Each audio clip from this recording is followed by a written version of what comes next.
Many years ago, I have had many different stories told to me by very powerful people, people who are well-grounded, highly intelligent, well-respected people over the years have told me of their personal one-on-one encounters with reptile aliens. I have to believe when that many people, that well-grounded, intelligent people tell me things like airline pilots, bankers, real estate executives who are telling me their personal one-on-one experience with reptile aliens, I have to assume there must be something to it. So I started going over to the house. Sometimes I'd go over in the evenings after work. I'd go over and sit and talk with him, and he would tell me all kinds of strange things about what it's like on other worlds out there, and who's here on the earth, and where they've come from, the different alien life forms, where they've come from, and why they're here. Do you remember anything about what he told you? Yeah, well, we used to go up to Palmdale 2 or 3 times, he and the 2 girls and the wife and myself, and those were incredible, precious times. The girl would come over and said, "We're going up this morning, come with us." And I'd go over there, and I'll go in his car, and we go up in the desert, about 50 miles north of Los Angeles, up in the high desert, and it's way out in the desert. And the girls would go with their mom, and they'd be wandering around the desert. But he and I would go, and he would show me mounds and holes in the mounds and holes in the earth that I'd never seen before. And he says these were made by aliens many, many years ago.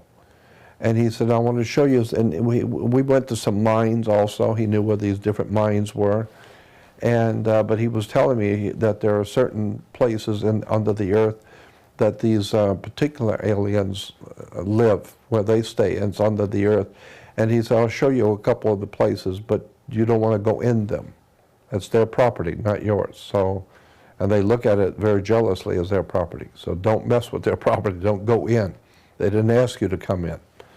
And he said, "But I you know, as long as I'm with you, you'll be all right, because I'll tell you where not to go." Do you remember where those places were? Yeah. And who those aliens were and what they did? I don't remember the names of aliens, but you know, the exact information. But I remember where those places are. Where are they? Well, I would say I couldn't take you right to it, but I could take you to the area and say, "Okay, let's go out here and you'll find them." It's up in Palmdale, off of what is it? Parablossom Highway. I think it's Parablossom Highway.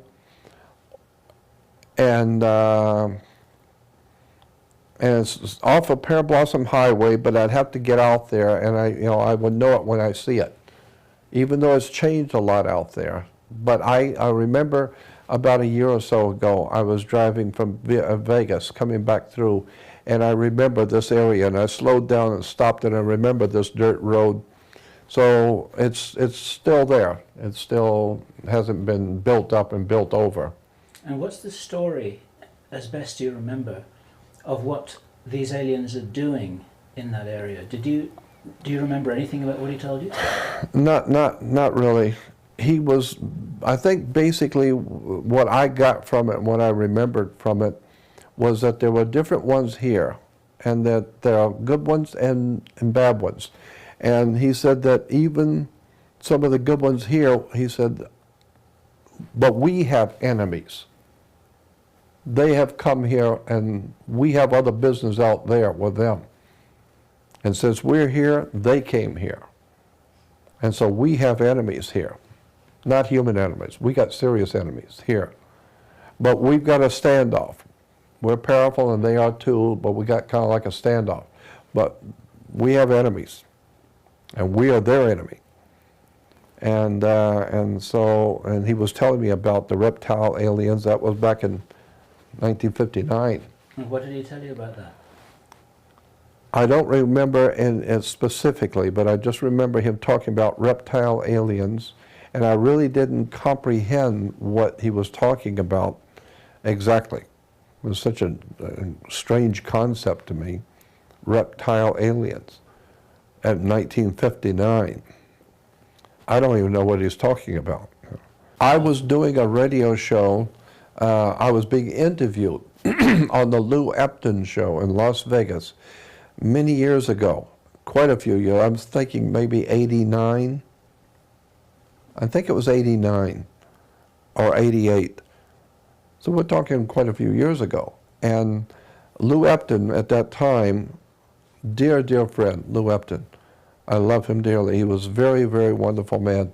He's still with us. He's in Las Vegas, retired, but he had a major top show in Las Vegas during the morning talk show. I have one at nighttime talk show. But but I was in Los Angeles, and Lou called me to do an interview, and that was a 2-hour show, and back in '88, I think it was. But anyway, in the process, I brought up the subject of the reptile aliens and my belief about the reptile aliens and what the ancient peoples of the ancient world, the Babylonians, the Sumerians, the Phoenician Canaanites, the Egyptians, especially the Sumerians, all the ancient peoples of the world talked about the reptile aliens.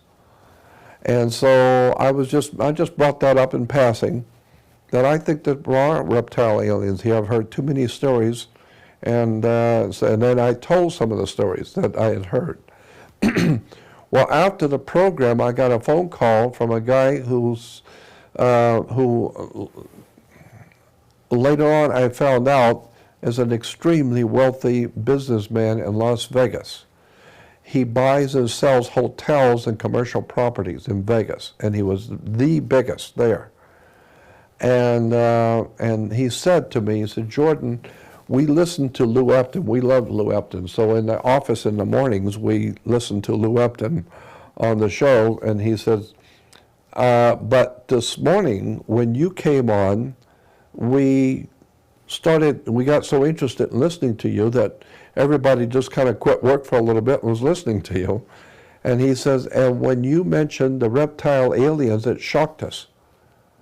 And he said, I'm a Christian, and I have 5 men who work for me in my office, and they're Christians, and they all belong to the same church. We all go to the same church, and all 6 of us are in the office, and we were hearing you today. And he said, when you mentioned reptile aliens, I had to call you and tell you.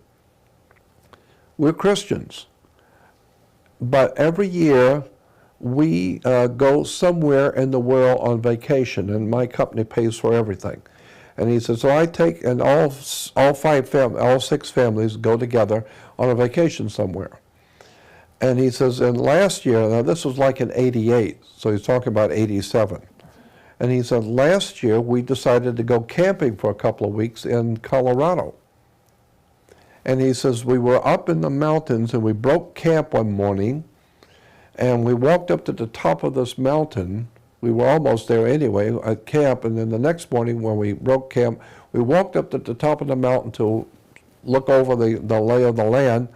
And he says that out in the valley, we could see that there had been an area that had been cleared away. It was like a round area that had been cleared away. And there was a circle of people out there, and they were all wearing robes, and they were all holding hands and swaying back and forth, singing or chanting.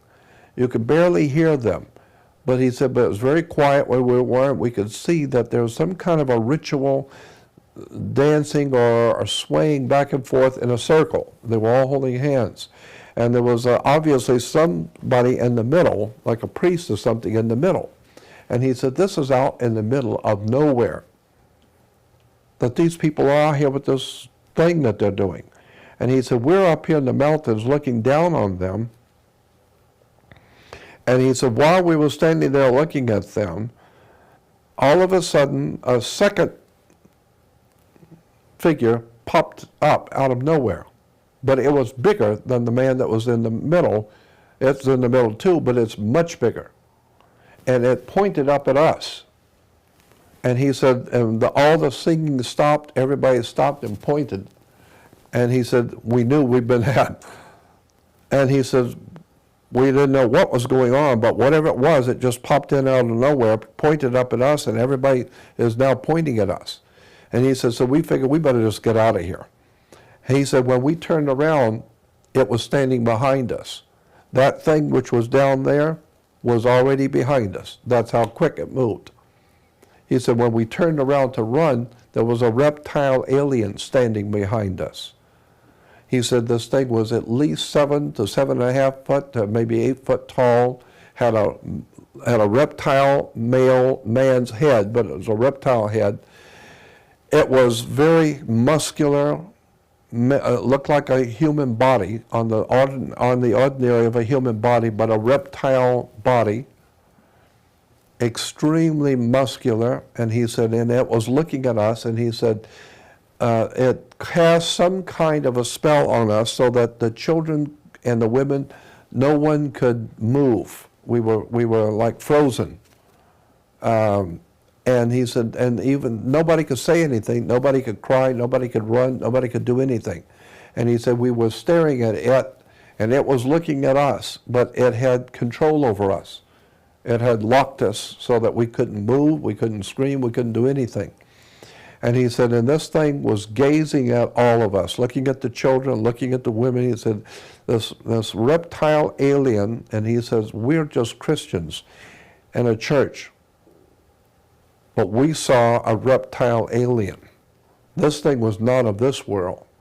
And he said this thing was looking at all of us, and then he said it looked at the men, and the look he gave us, we understood. He didn't say anything, but we knew. He was saying, I'm going to leave you alone. But when I leave here, you better get out of here. And he said, the alien walked over like he was leaving, is gone. Just like they was gone. And he said, when he was gone, the moment he was gone, everyone came back to life. And the babies were screaming, the women were yelling, screaming. Everybody came back to life. Instantly. And he says, we ran like we were totally out of our minds, running back to the cars. We ran down the hill, got in the cars, and the women were screaming, the children were yelling, and he says, and we drove back, and he said it was the most incredible, horrible experience. And he says, all the guys in my office will tell you, we saw a reptile alien in Colorado. So when you're talking about, he says, so when you're talking about reptile aliens in the ancient world, I got news for you. There's one we know for sure in Colorado. We saw him. And he said, this thing ran back, and it went so fast, it was just, it's gone. But that's how fast it came up behind us. We knew that we'd been spotted, we turned around, and it was too late. It's already standing here. And he says, so when I hear tales now about people who have seen reptile aliens, I got to tell you, there's 6 families here. We all belong to the same church, and I will guarantee you, we saw one. You can bet on it. So, and this is and I found out because I started asking questions when I was in Vegas about this man and his company.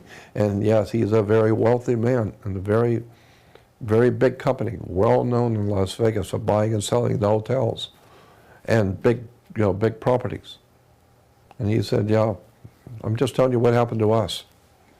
And my suspicion, which may well be yours as well, Say it again. My suspicion, and it may well be yours as well, is that for every person who comes forward and reports a story, there are 100 others who don't. Oh, I'm probably right. You're probably right.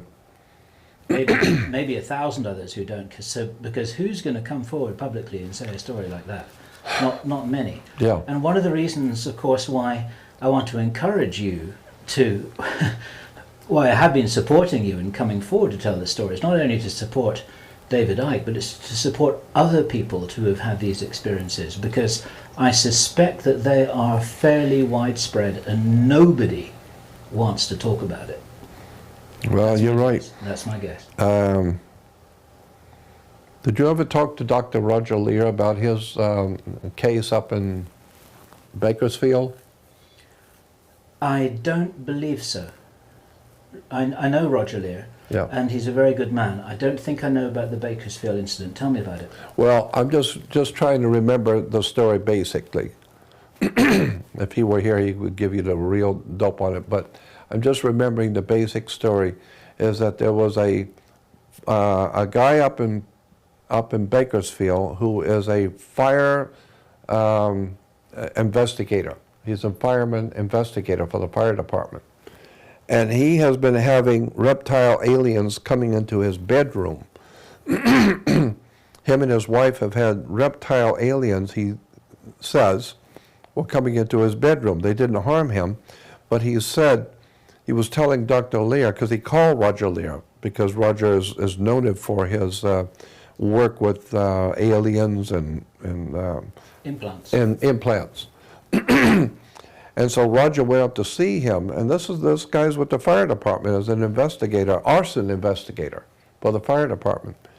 And he said that the guy was saying that at night him and his wife were in bed, and the wall facing them became like water. It looked like water, and reptile aliens walked through. And when they came through, then the wall came back up to a wall again. And he said that they stood there looking at him and walking around the room, and he said we were so frightened out of our wits. We're just watching these reptile aliens walking around in the bedroom, and he said then we feel this strange feeling again, and the wall becomes like a water. And I think it's interesting that that's the way, you know, what is it, Star Trek or whatever it is, the wall looks like water. Well, this is a long time ago. This guy was talking, this is a long time ago. And and he said the aliens will walk back through again. So he said, so what they decided to do was they got a towel, large, big towels, which were the same color as the carpet. And I'm just trying to remember all of this from the experience, but they glued on the back or taped on the back aluminum foil, about 6 or 8 sheets of aluminum foil over and over on top of each other, and taped them on the towel and then laid it back over. So the idea was is that anything coming through that wall will not see the towel because it's the same color as the floor, and will walk, and the impression will be on the aluminum foil to prove that there was something in that room.